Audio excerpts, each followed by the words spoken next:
Well, it's a disorder that affects millions of people. I'm talking about irritable bowel syndrome, caused cramping, stomach pains, bloating, gas, and all sorts of uncomfortable things. Here to talk more about it is Dr. Tunis Hunt with Hunt for Wellness. Dr. Hunt, good morning. Thanks for being here today. Good morning. Thanks for having me. Eugene kind of went down the list there of a few of the symptoms of irritable bowel syndrome, IBS.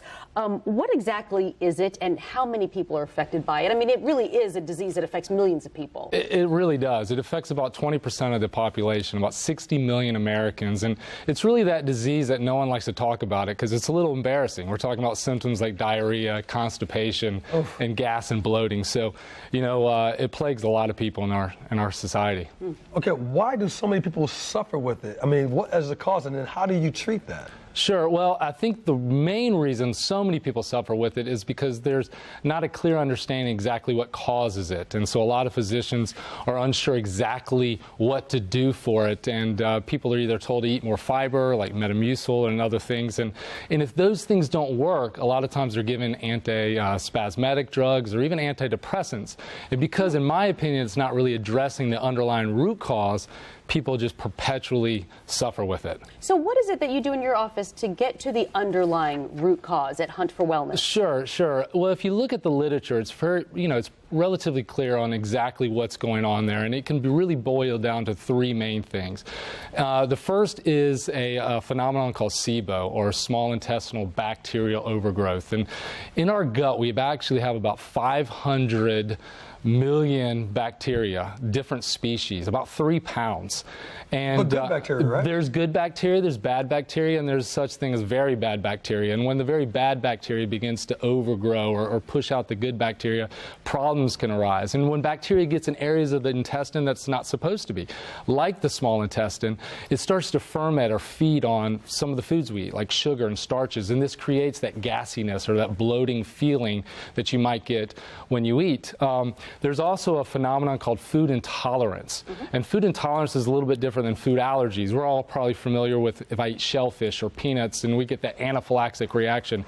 Well, food intolerance is what they call a delayed reaction, and it looks at an antibody called IgG versus IgE, and it's a little bit more difficult to decipher versus via symptoms, because I could eat something, let's say, for breakfast, but it might be noon, or even the next morning I may wake up with a headache, and so forth. And lastly, you have a gut barrier. And think of a tennis court, for instance, the surface area. That's about as much area of the small intestine.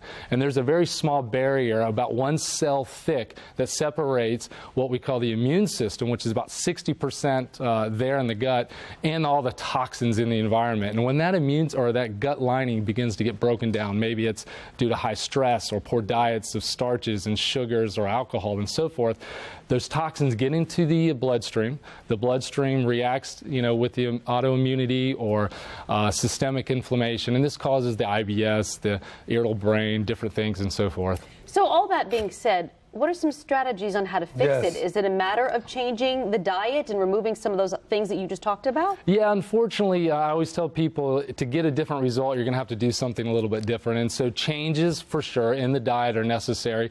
One thing is to get tested. Get that IgG testing, because if you're eating foods that are actually eliciting this immune reaction, as long as you keep eating them, you're probably going to continue to suffer. You can also eliminate some of the most problematic foods. That could be gluten, that could be soy, that could be dairy, even eggs in some instances, yeast, peanuts. Those have been shown in literature to be problematic, so avoiding those.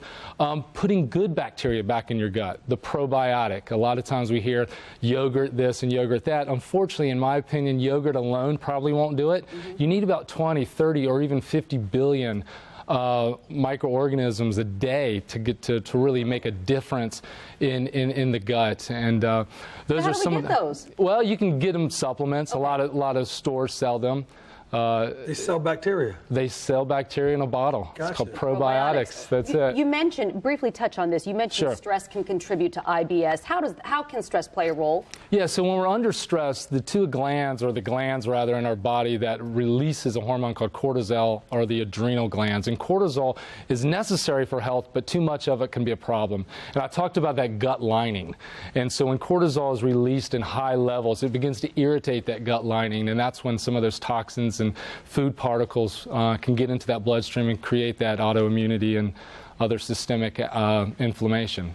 Well, if you'd like to learn more about how stress affects your body, you can get a copy of a book that you wrote called The Adrenal Code. Correct. You can download it for free right now if you go to theadrenalcode.com. It outlines it right there in that ebook. Absolutely. Right? Yes, it does. Very nice of you to offer that for free. Yeah, you also my pleasure. host free dinner talks for people who really want to get their health under control and to learn more about this, correct? Yes, we do. All over the city of Charlotte, we offer free dinners. It's an opportunity for people to come and just get educated on general health, whether we're talking about losing weight, talking about thyroid health, gastrointestinal disorders, and so forth. And great way to come, learn a little bit about what you guys can be doing to improve your health on your own. A great way to really take control of your health. Visit freedinnertalk.com, freedinnertalk.com. If you go there, you can register for that dinner. You can also call Hunt for Wellness. The number is 704-588-1792, 704-588-1792. Dr. Tunis Hunt, thank you very much. Thanks for having me. No doubt. All right, still to come on Charlotte.